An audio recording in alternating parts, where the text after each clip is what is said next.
So hello and welcome back मेरे देश के प्यारे भविष्यों। सबसे पहले दिल से सॉरी बोलना चाहूँगा क्योंकि वीडियो आने में काफ़ी लेट हो चुका है। एक्चुअली मैं जानबूझकर वीडियोस नहीं डाल रहा था। मेरा ये प्लान था कि एसएस को थोड़ा पढ़ाने के लिए, इंटरेस्टिंग बनाने के लिए पावर पॉइंट प्रेजेंटेशंस हो और स्मार्ट बोर्ड हो तो बात अलग हो जाएगी। और इसी वजह से वेट कर रहा था मैं, जैसे थोड़े बहुत पैसे वैसे जुगाड़ हो जाए, जुगाड़ होने के बाद एक बोर्ड ले लें, फिर उसके बाद ऐसा स्टार्ट करेंगे। तो फाइनली हमने बोर्ड ले लिया है और अब हम इसी बोर्ड के थ्रू सारे लेक्चर्स डिलीवर करेंगे। दूसरी एक चीज़ और बता दूं कि हो सकता है कि आज की वीडियो की क्वालिटी उतनी अच्छी ना दिखे, धीरे धीरे हम उस पर भी काम कर रहे हैं बच्चों, बस आप कनेक्टेड रहना, ठीक है। क्वालिटीज़ वगैरह सब कुछ एकदम धांसू बनाने वाले हैं। तो आज का जो टॉपिक है 10th गुजरात बोर्ड में एसएस का cultural heritage of India. 4 videos इसके पहले हमने ऑलरेडी लगा दिए हुए हैं चैनल पर। जिसने नहीं देखा वो फटाक से उसे देख लो और उसके आगे के टॉपिक्स आज हम इसमें डिस्कस करने वाले हैं। तो आज है पिलर इंस्क्रिप्शन, यहाँ से हम आज शुरू करते हैं। इसमें आगे हम पूरा केव आर्किटेक्चर तक का टॉपिक कवर करेंगे, बाकी के टॉपिक्स नेक्स्ट वीडियो में, जो वो भी बहुत जल्द आ जाएंगे। तो बात करते हैं पिलर इंस्क्रिप्शंस की। तो यहाँ पर ना बच्चों थोड़ा हमारे स्टेट बोर्ड की जो टेक्स्ट बुक है उसमें कुछ चीज़ें थोड़ी खिचड़ी पकाई हुई हैं। देखो टॉपिक लिख रखा है पिलर इंस्क्रिप्शन का और यहाँ पर लिख रखा है थोड़ा बहुत स्टोन इंस्क्रिप्शन के बारे में, सब मिक्स करके लिखा हुआ है। दूसरी चीज़ एक बता दूँ कि ये जितने भी पॉइंट्स मैंने यहाँ लिखे हैं, मैंने डिट्टो टेक्स्ट बुक की लाइन को उठा कर यहाँ डाल दिया है। जब आप क्वेश्चन आंसर्स लिखोगे तो कोशिश करना कि टेक्स्ट बुक की लाइंस को वहाँ पर लिख सको, तो क्या है ना, थोड़ा चेक करने वाला खुश हो जाएगा, आपको अच्छे मार्क्स दे सकता है। तो बात करते हैं stone inscriptions were made from single rock. हालांकि स्टोन इंस्क्रिप्शन के बारे में इसके बाद वाले टॉपिक में है, यहाँ बात कर लेते हैं पिलर इंस्क्रिप्शन। देखो पिलर इंस्क्रिप्शन क्या होते हैं। इंस्क्रिप्शन करना मतलब तराश कर लेख बनाना, ठीक है, लिखना किसी चीज के ऊपर। तो जैसे ये दिख रहा है आपको, ये बड़ा सा खंभा है, इस खंभे के ऊपर लिखावट की गई है। अब ऐसा चौक और वो ले जाकर लिखावट नहीं की गई है। अगर ये स्टोन का होगा, कहीं पर स्टोन के होते हैं, कहीं पर वुड के भी होते हैं, अलग अलग टाइप के पिलर्स होते हैं, उन पिलर्स के ऊपर ना लिखवाया जाता है, ठीक है। वो छेनी हथौड़ी की मदद से लोग लिखते थे, ठीक है। बहुत ही मेहनत वाला काम होता था और बहुत टाइम कंज्यूमिंग काम होता था, और इसी वजह से तो इनके बारे में हमारे बुक में छापा गया है। वरना कोई बोर्ड पे कुछ लिख देता है तो उसके बारे में थोड़ी हिस्ट्री में छपना है। तो पिलर्स के ऊपर ये चीज़ें लिखवाई गई हैं। ज़्यादातर ये चीज़ें राजा अशोक के समय पे हुई थी। और इन जो इंस्क्रिप्शंस में लिखवाया क्या रहता है, ज़्यादातर के ना मतलब मैसेजेस होते हैं राजा के अपने प्रजा के प्रति, जैसे कि क्या चीज़ें करना अच्छा है, क्या चीज़ें बुरी हैं, ये सब चीज़ें मेंशन की जाती थी। कैसे समाज में हमको अच्छे से रहना है, एक तरह के जो अच्छे मैसेजेस होते थे समाज में अच्छाइयाँ फैलाने के लिए, उस टाइप के मैसेजेस इन पर नॉर्मल तौर पर लिखे जाते थे। ज्ञान वगैरह, सीख वगैरह दी जाती थी, ठीक है।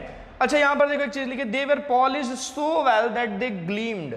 इनको पॉलिशिंग भी की जाती थी। पत्थरों पर लिखने के बाद इनकी पॉलिशिंग करते ताकि चमकते हैं, चाहे वो स्टोन इंस्क्रिप्शंस हो चाहे वो पिलर इंस्क्रिप्शंस हो, दोनों पर ही। ये है पिलर इंस्क्रिप्शन का फोटो, आपको मैंने बता दिया। अब यहाँ क्या बताया है, कई तरह के पिलर्स, इस तरह के कई तरह के पिलर्स जो हैं कहाँ कहाँ पर मौजूद हैं। अंबाला में, मेरठ में, इलाहाबाद, सारनाथ, लोरिया नियर नंदनगढ़, सांची, काशी, पटना। सांची का जो स्तूप है बहुत फेमस है, हमने लास्ट वीडियो में उसके बारे में डिस्कस किया था। इन सब जगह बोधि वृक्ष नियर बोधगया में आपको पता है कि एक बहुत ही फेमस पेड़ है जहाँ पर ऐसा माना जाता है कि भगवान बुद्ध वहीं पर बैठकर उन्होंने महाज्ञान की प्राप्ति की थी। अच्छा, अब एक चीज़ और, ये जो चीज़ लिखी गई है यहाँ पर, ठीक है, कि इसमें जो भी चीज़ें लिखी गई हैं, जो मैसेजेस लिखे गए हैं, हिंदी इंग्लिश इन सब में नहीं लिखा गया है। ये लिखा गया है किसमें, ब्राह्मी स्क्रिप्ट में। ब्राह्मी स्क्रिप्ट में भी एक तरह की लैंग्वेज आती है, उस भाषा में इन सारे इंस्क्रिप्शंस पर जो भी मैसेजेस लिखे गए हैं वो मेंशन्ड है। बात करते हैं अगले वाले की। यहाँ पर बताया गया है किसके बारे में, पिलर एट सारनाथ। देख सकते हो, देखकर आप फटाक से पहचान भी गए होगे क्या, ये जो है हमारा अशोक स्तंभ।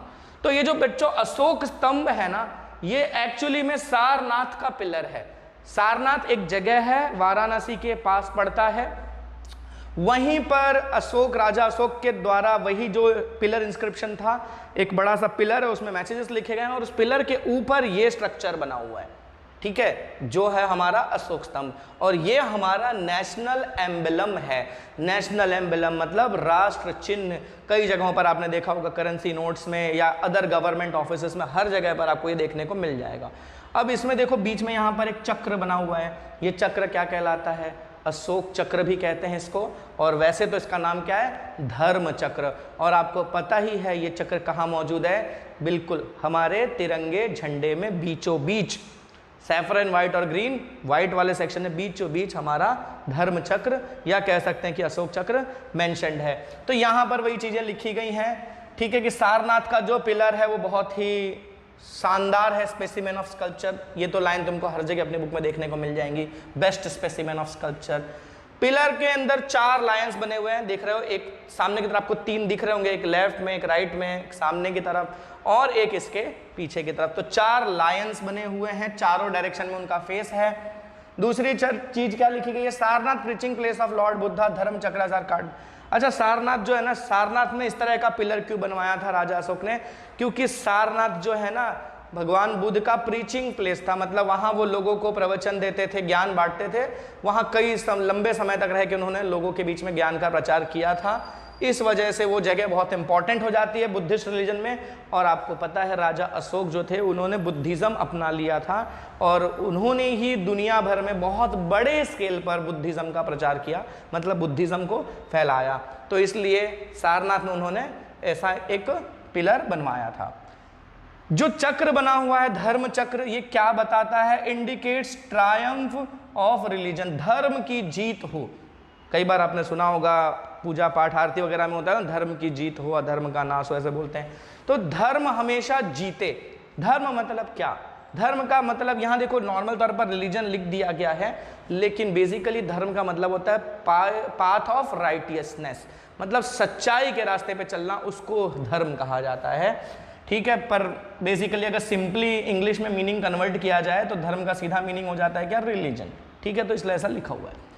तो धर्म चक्र क्या बताता है? कि धर्म की हमेशा जीत होनी चाहिए, आगे बढ़ते रहना चाहिए, ये सब मैसेजेस देता है। इसके अलावा इस स्कल्पचर में क्या बना हुआ है? एलिफेंट बना हुआ है, हॉर्स बना हुआ है और ये बुलक बना हुआ है। कई बार ये क्वेश्चन पूछा गया है 1 मार्क में, MCQ वगैरह में या फिलिंग द ब्लैंक्स वगैरह में ये सब क्वेश्चंस आते हैं। तो आप इस चीज़ का ध्यान रखना कि जो सारनाथ का पिलर है, यानी उसमें जो ऊपर अशोक स्तंभ बना हुआ है, उसमें कौन कौन से एनिमल्स मेंशन्ड हैं। तो कौन कौन से एनिमल्स वहाँ पर दिखाए गए हैं? उसमें एलिफेंट है, हॉर्स है और बुलक है, वो यहाँ पर नीचे बने हुए हैं, ठीक है। और हाल ही में आपने सुना होगा जो नया संसद भवन बना इंडिया का, उसमें भी एक ऐसा ही बड़ा सा स्कल्पचर लगवाया गया है गवर्नमेंट द्वारा, ठीक है। काफ़ी न्यूज़ में वो चीज़ हाईलाइट हुई थी, इसके ऊपर कंट्रोवर्सी भी लोगों ने की थी। दिस चक्र, अच्छा तो ये मैंने बता दिया आपको कि चक्र कहाँ लगा हुआ है। अच्छा, हमारा नेशनल एम्बलम बन चुका है, तो ये चीज़ें तो मैंने आपको बता दी। बेस्ट स्पेसिमेन ऑफ स्कल्पचर क्या ही बताना, ठीक है।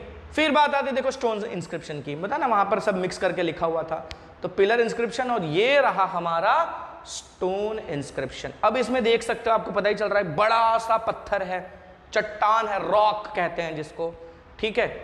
वो वाला रॉक नहीं, द रॉक नहीं। तो ये बड़ा वाला रॉक है, इसके ऊपर भी आप देख सकते हैं, अगर आप शायद देख पाएँ, ठीक है। मेरे ख्याल से इमेज क्वालिटी इतनी अच्छी तो नहीं होगी कि आपको पता चले, ठीक है। चीटियाँ रेंगती जैसी टाइप की थोड़ी सी आपको दिख रही होंगी, ठीक है। ये क्या है हमारा? ये लिखा हुआ है, सब कुछ तराश कर छेनी हथौड़ी की मदद से ये सब लिखा हुआ है।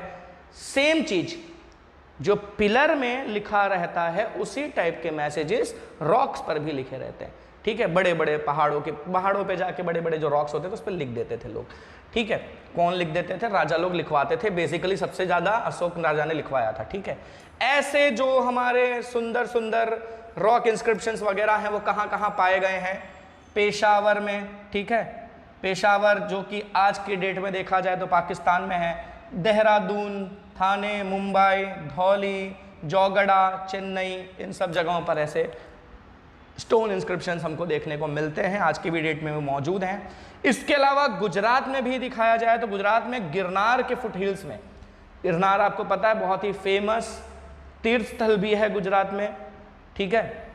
इसके अलावा दूर दूर से टूरिस्ट भी आते हैं, गिर फॉरेस्ट के लिए भी फेमस है।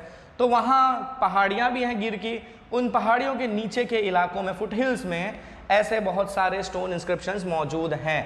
इसके अलावा पालीटाना जैन टेम्पल्स, सुना होगा आपने, गुजरात में शत्रुंजय जो पर्वतमाला है, पहाड़ी हैं, उस पर पालीटाना जैन टेम्पल्स है, बहुत फेमस है पालीटाना, जैन लोगों में फेमस तीर्थ स्थल है। इसके अलावा हठी सिंह, अहमदाबाद में हठी सिंह का मंदिर है, जैन टेम्पल, वो भी हठी सिंह एक डायनेस्टी थे, एक राजा थे, राजा तो नहीं थे, व्यापारी थे, उन्होंने अपने समय पर कुछ मंदिर वगैरह बनवाए थे। और उसी दौरान ये जो जिस जगह की बात की जा रही है, वो मंदिर जब हाथी सिंह बनवा रहे थे वो कंप्लीट नहीं कर पाए थे, उसके बाद उनकी वाइफ ने उसे कंप्लीट करवाया था। तो वहाँ पर भी ऐसे रॉक इंस्क्रिप्शंस मौजूद हैं, ठीक है। इनमें ज़्यादातर जो इन्फॉर्मेशन है कहाँ देखने को मिलता है, सच stone inscription which provide complete information in Sanskrit and Gujarati language. Okay, यहाँ पर संस्कृत और गुजराती लैंग्वेज में भी मैसेजेस लिखे गए हैं, ऐसा बताया जा रहा है कुछ कुछ रॉक इंस्क्रिप्शंस में, ठीक है। संस्कृत में भी है और गुजराती में भी है। और आपने पीछे पिलर इंस्क्रिप्शंस में देखा था, वहाँ पर बेसिकली सीधा यही लिख दिया था, ब्राह्मी स्क्रिप्ट में सब कुछ लिखा गया है। और बाकी और जगहों पर इंडिया में ब्राह्मी स्क्रिप्ट में, अदर स्क्रिप्ट्स में मिल जाएगा।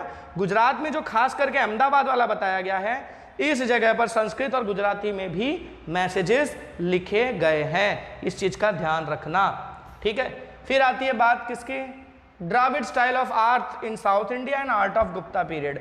अब देखो ये बीच में ना इन लोगों ने एक छोटा सा टॉपिक ऐसे डाल दिया है, क्या बता रहे हैं, जैसे हमने स्तूप के बारे में पढ़ा था, स्तूप भी देखा जाए तो बेसिकली मौर्यन डायनेस्टी के राजाओं के दौर में बना था, ठीक है, मौर्य और गुप्ता राजाओं के दौर में बना था। पर यहां पर यह बताया जा रहा है द्राविड स्टाइल, द्राविड स्टाइल मतलब साउथ इंडियन स्टाइल।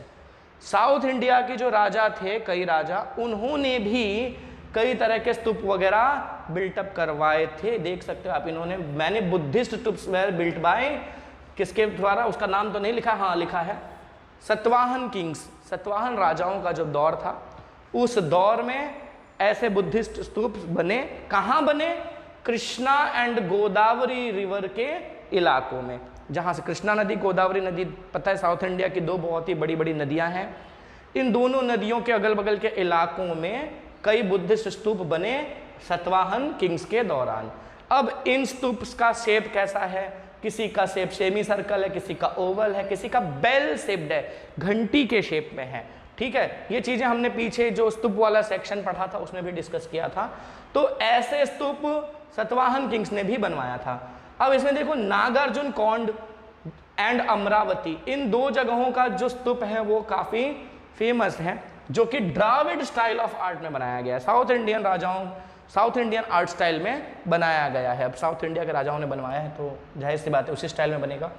इसके अलावा चोला किंग्स, चोला एक डायनेस्टी थी, मतलब पूरा खानदान था चोला राजाओं का, एक के बाद एक जनरेशन्स थी। तो उन लोगों के दौरान में जो द्राविड स्टाइल था ना, वो बहुत ज़्यादा फेमस हुआ, ठीक है। गुप्ता राजाओं के टाइम पे भी आर्ट फेमस हुआ, तो वैसे ही बताया गया है कि चोला राजाओं के दौर में द्राविड स्टाइल ऑफ आर्किटेक्चर जो था वो काफ़ी फ्लरिश हुआ, चारों तरफ वो फैला, ठीक है। फिर आती है बात किसकी, गुप्ता पीरियड की। देखो इसमें सब छोटी छोटी चीज़ें लिखी हैं, इसलिए मैं इसको धड़ाधड़ निकाल रहा हूँ, केव्स में चलेंगे उसको थोड़ा डिटेल में समझेंगे। तो गुप्ता राजाओं के दौर में भी बहुत कुछ हुआ, आर्ट डेवलप हुआ, स्कल्पचर, पेंटिंग, डांसिंग सब ग्रो हुआ। पार्वती टेम्पल जबलपुर में मौजूद है, ये सब उन्हीं के दौर में बना। भूमरा शिव टेम्पल, एरान नरसी टेम्पल, गोप मंदिर एट जामनगर, स्तूप, चैत्य मठ, बहुत कुछ चीज़ें बनी, ठीक है। ये तो जबरदस्ती का बीच में ठूसा हुआ टॉपिक है। चलते हैं आगे, आते हैं केव आर्किटेक्चर पर। केव आर्किटेक्चर के बारे में क्या बताया, आप सोचो बच्चों, पहले के समय में कितना मतलब लोग हार्ड वर्किंग होते होंगे और कितने पेशेंट वाले होते होंगे, पेशेंस कितना होता होगा उनका। कैसे पेशेंस की बात हो जाती है कि गुफाएं जो है ना, कई जगहों पर तो नेचुरली बनी रहती हैं, कई जगह पर बनाई जाती हैं, ठीक है। बड़े बड़े पहाड़ों में रॉक्स, बड़े बड़े रॉक्स होते हैं, तुमने देखा होगा, तो उसको काट कर अंदर गुफाएं बनाई जाती हैं। तो इस तरह की गुफाएं लोगों ने बनाई हैं, और ऐसी गुफाओं को ऐसा भी नहीं कि सिर्फ खोद दिया और अंदर जाकर रहने लग गए, नहीं, उसको पूरा फिनिशिंग के साथ बनाया जाता था, ठीक है। उसके ऊपर तराशा जाता, डिजाइन्स बनाए जाते थे। तो उसके लिए कितना पेशेंस चाहिए, कितना समय लगता होगा और कितनी मेहनत लगती होगी, ये सब चीजें तो है। तो यहां पर हम बात करेंगे केव आर्किटेक्चर में। तो केव आर्किटेक्चर में क्या बोला है कि is considered a man made place of beauty. इंसान द्वारा बनाई गई खूबसूरत जगह है, ठीक है, खूबसूरती का नमूना है ये सब जगह है। तो कुछ कुछ केव्स फेमस हैं, अजंता एलोरा के केव्स जो औरंगाबाद में, ये तो काफ़ी फेमस हैं, इसके बारे में आपने कई बार सुन रखा होगा और आगे आने वाले चैप्टर्स में इसके बारे में और डिटेल में मौजूद है। इसके अलावा एलिफेंटा केव्स, ठीक है, इन तीनों केव्स के बारे में हम आगे आने वाले चैप्टर्स में पढ़ेंगे, इस चैप्टर में नहीं, आने वाले चैप्टर्स में। इसके बाद आ जाता है ये उदयगिरी, बाग, ग्वालियर, भुवनेश्वर, इन सब जगहों पर बहुत सारे ऐसे केव्स मौजूद हैं, ठीक है।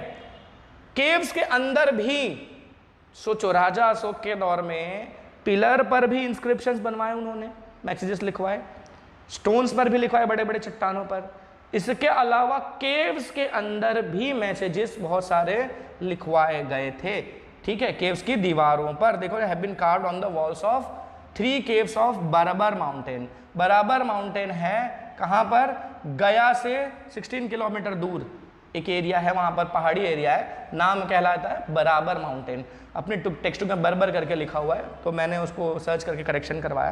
तो ये है बराबर माउंटेन, जहाँ पर राजा अशोक के दौर की चीज़ें मेंशन्ड हैं, चीज़ें, मैसेजेस वगैरह लिखे गए हैं। तो ये क्या बता रहा है? राजा अशोक ने अपने दौर में बहुत सारा चैरिटी का काम किया था। ये मतलब लोगों के अंदर ज्ञान का प्रसार करना, अच्छी चीज़ें सिखाना, ये सब चीज़ें करते थे, तो चैरिटी का ही काम है। इसके अलावा आसाम, दार्जिलिंग के caves, Sudama cave of Bihar, Bihar का सुदामा केव बहुत फेमस है, सीता केव भी फेमस है, ठीक है। बात करते हैं, आते हैं केव्स ऑफ गुजरात, जो कि ज़्यादा इम्पॉर्टेंट है। जितने भी केव्स आप पढ़ रहे हो इसमें सबसे ज़्यादा इंपॉर्टेंट ये गुजरात के केव्स है। तो अभी हम बात कर रहे हैं जूनागढ़ की। जूनागढ़ में कौन कौन से केव्स मौजूद हैं? एक है बाबा प्यारा केव्स, ठीक है, इसको बाबा प्यारा भी कहते हैं लोग, ठीक है, लोकली इसको बाबा प्यारे भी कहते हैं, बाबा प्यारे केव्स, ठीक है। और यहाँ लिख रखा है बाबा प्यारा केव्स, ठीक है। तो ये और केव्स ऑफ ऊपरकोट, इनके बारे में यहाँ पर डिस्कस करते हैं थोड़ा। अब देखो ये जो फोटो है ना बच्चों, ये फोटो इसकी नहीं है, ये फोटो इसकी है, ऊपरकोट की, ठीक है। इसके लिए फोटो मैंने बाद में स्लाइड में डाल रखा है, थोड़ी बड़ी सी, वो बाद में देखते हैं। This cave is situated near Baba Pyara Math. अब केव्स का नाम किस वजह से पड़ा है? वहां मठ है, बाबा प्यारा मठ है, मठ समझते हो, साधु संत लोग जहां रहते थे, तो उस इलाके में ये केव्स पाए गए हैं।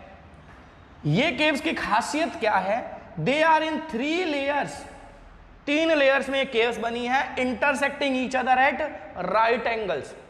एक केव ऐसे आ रहा है, एक केव ऐसे आ रहा है, एक केव ऐसे आ रहा है। देखो तो अब मैं उसकी इमेज आपको यहां दिखाता हूं।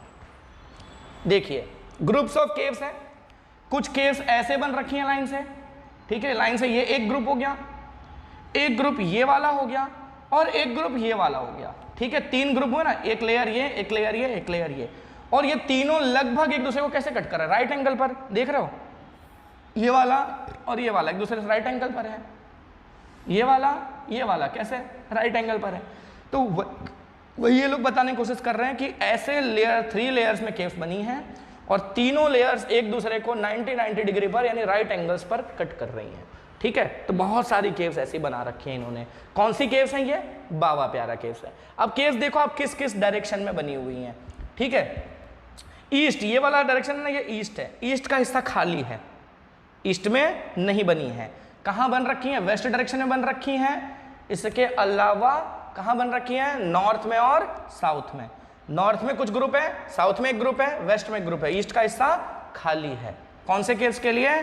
बाबा प्यारा, बराबर है। चलते हैं वापस पीछे, सॉरी। तो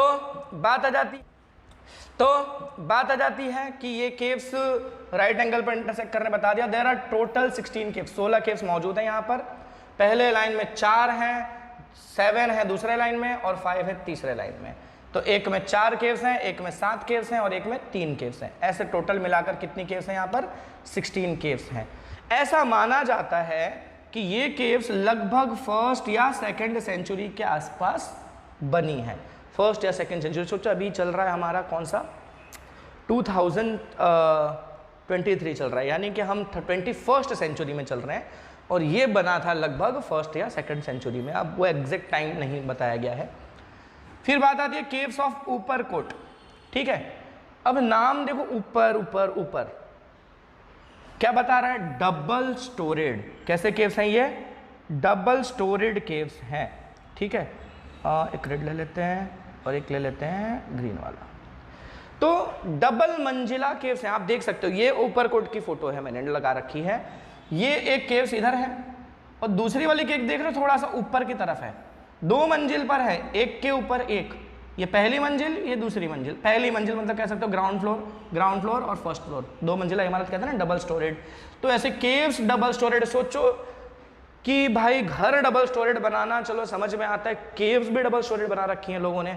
क्या मतलब दिमाग होगा लोगों का, और क्या मतलब हार्ड वर्किंग लोग होंगे। तो समझ में आया ऊपर कोट आपको याद कैसे रखना है, नाम से याद रखना।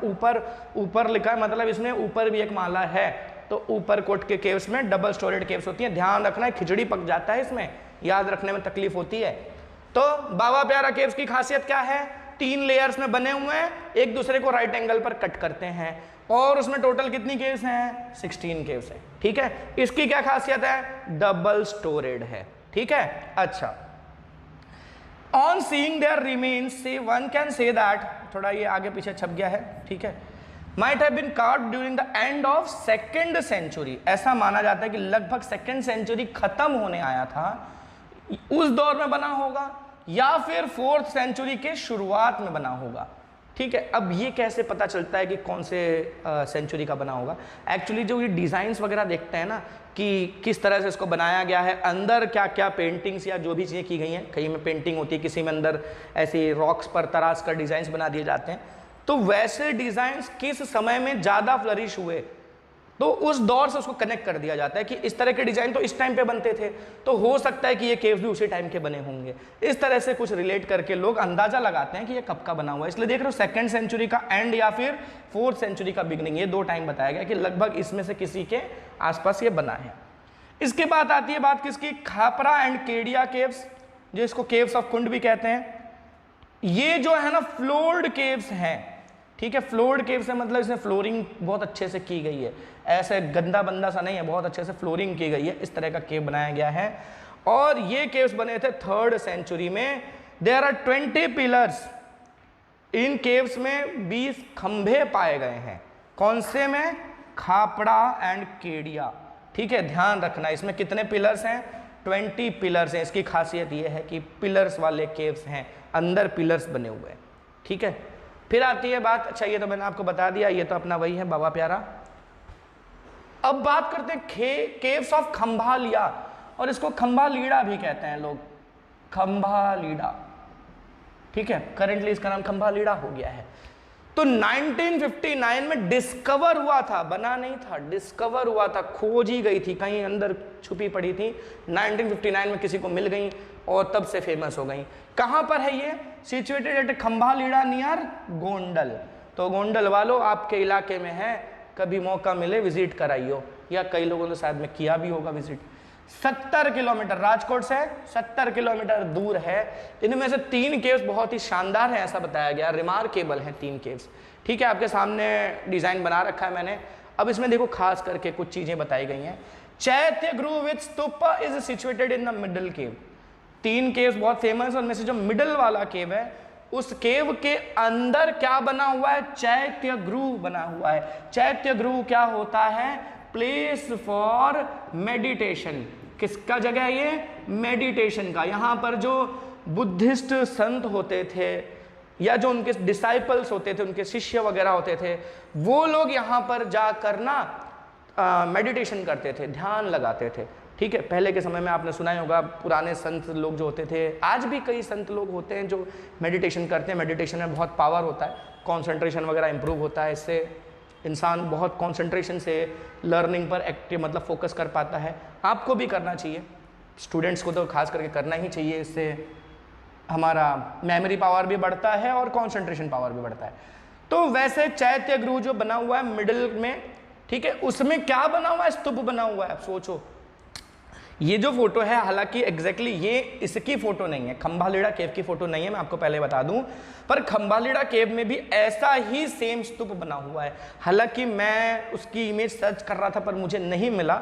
ये इमेज में भी शायद अजंता एलोरा में से किसी केव की शायद है, पर एग्जैक्टली इसकी नहीं है। पर मैंने आपको ना एक तरह से समझने के लिए इस तरह की ये फोटो ले ली कि आपको आइडिया लग जाए। तो केव के अंदर स्तूप बना हुआ, और स्तूप आपको पता ही है कि जो बुद्धिस्ट रिलीजन के लोग होते हैं उनके लिए मंदिर है वो, ठीक है। तो अंदर ये बना हुआ था स्तूप, इसी के सामने बैठकर लोग ध्यान लगाते होंगे, मेडिटेशन करते होंगे। एक चीज और है इसके बारे में खास, किसकी बात कर रहे हैं हम, ध्यान से रखना, ये खम्बालेड़ा केव के बारे में ज्यादा डिटेल में बताया है मैंने। Bodhisattvas and statues of devotees are standing on both the side of entrance path. अब देख रहे हो आप यहां पर देखो, ये एंट्री का रास्ता है, इसके दोनों तरफ क्या बना हुआ है देख रहे हैं आप, इंसानों के स्ट्रक्चर्स आपको दिखे होंगे बने हुए, ठीक है। ये लोग कौन थे, शिष्य वगैरह थे, भक्त वगैरह थे भगवान बुद्ध के, ठीक है। इन सब की फोटो ऐसी बनाई गई हैं यहाँ पर, और उनके अगल बगल पेड़ वेड़ भी बनाए गए हैं, डिजाइन बनाए गए हैं, ठीक है। पत्थरों के ऊपर, सोचो गेट के ऊपर पत्थरों पर इस तरह के इंसानों का स्ट्रक्चर, पेड़ों का स्ट्रक्चर बनाना अपने आप में बहुत बड़ी अचीवमेंट है। ऐसा माना जाता है कि ये केव्स भी 2nd और 3rd सेंचुरी के दौरान बने होंगे। देन कम्स तलाजा केव। तलाजा भावनगर जिले के शत्रुंजी नदी, शत्रुंजी नदी है, उस नदी के मुंह पर बना हुआ ऐसा माना जाता है, माउथ ऑफ शत्रुंजी रिवर, मतलब जहां नदी निकलती है वहीं आसपास ये केव पाए जाते हैं। आप देख सकते हो बड़े अजीब से बने हुए लग रहे हैं, दूर से देख के लगता है कोई बंकर है, ठीक है। यहाँ अंदर आर्मी वाले बैठे होंगे अंदर से गन वन लेके, क्या जबरदस्त बनाया हुआ है। पूरे पहाड़ पे ऐसे ऐसे बहुत सारे केव्स बना दिए इन लोगों ने, है ना। तो कहां पर है ये केव्स, तलाजा केव भावनगर डिस्ट्रिक्ट में। ये जो केव का एरिया है ये पिलग्रिम की तरह भी फेमस है, मतलब ये तीर्थ स्थल भी है। कौन सा तीर्थ स्थल, ताल ध्वजगिरी, ताल ध्वजगिरी नाम से ये फेमस, स्लिप ऑफ टंग हो जा रहा है, ठीक है। तो ताल ध्वजगिरी फेमस तीर्थ स्थल है यहाँ पर। यहाँ पर 30 केव्स पाए गए हैं, ठीक है। 30 caves have been carved from stones with huge gates, बड़े बड़े गेट्स हैं इनमें, ठीक है। देख ही सकते हो आप कितना बड़ा गेट बना रखा है इन्होंने। इसमें इभाल मंडप और चैत्यगृह ये बहुत ही फेमस है। इसमें भी चैत्यगृह बना हुआ है जहाँ पर वो संत लोग बैठकर ध्यान वगैरह लगाते होंगे। ये भी 3rd सेंचुरी के आसपास का बना हुआ माना जाता है। इसके बाद ये जो केव्स हैं इनके बारे में ज्यादा डिटेल नहीं दिया हुआ है, शॉर्ट में निपटा दिया है। सना केव, सना केव के बारे में बताया गया कहां पर है, Vankiya village, Una taluka. Where is Una taluka, Gir Somnath district में, आज की डेट में गिर सोमनाथ डिस्ट्रिक्ट में पड़ता है ऊना तालुका, वहां पर है ये कौन से केव्स, सना केव्स। और इसकी खासियत यह है कि सना माउंटेन है, उस माउंटेन पर ये केव्स बी हाइव की तरह फैले हुए हैं, जैसे मधुमक्खी का छत्ता होता है, देखा होगा आपने कि ऐसे भाई ये छत्ता, इसमें छोटे छोटे ऐसे बहुत सारे होल्स होते हैं। तो इस तरह से पूरे माउंटेन पर बहुत सारे केव्स बने हैं, तो इसीलिए उसके लिए लिखा है इन लोगों ने कि बी हाइव जैसे फैले हुए हैं, मधुमक्खी का छत्ता फैला हो ऐसे पूरे केव्स फैले हुए हैं उस पूरे माउंटेन पर। कहां पर, सना केव की बात कर रहे हैं। धांग केव कहां है, धांग विलेज उपलेटा तालुका राजकोट में मौजूद है, 4th सेंचुरी में बना था ऐसा माना जा रहा है। झिंझुरी झार, झिंझुरी झार केव्स जो हैं ये धांग से वेस्ट में है, 7 किलोमीटर, सिद्धसर इलाका पड़ता है, सिद्धसर से 7 किलोमीटर, जो वहां के लोग होंगे उन्हें पता चलता होगा, बाकी लोगों को तो इतना नहीं पता चलेगा। तो 7 किलोमीटर दूर है सिद्धसर से, वैली ऑफ झिंझरी झार, झिंझरी झार की वैलीज हैं, पहाड़ से नीचे के जो इलाके हैं वहां पर ये बने हुए हैं। ऐसा माना जाता है कि 2nd सेंचुरी में इनको बनवाया गया था। इसके बाद आती है बात खापरा कोडिया केव्स, ये कच्छ में मौजूद हैं। इसे के शास्त्री ने 1967 में डिस्कवर किया था। ये शॉर्ट चीजें जो है एमसीक्यू में आपके काम आ सकती हैं, तो ये ध्यान रखना कि बी हाइव जैसे फैले हुए कौन सा है, सना केव है।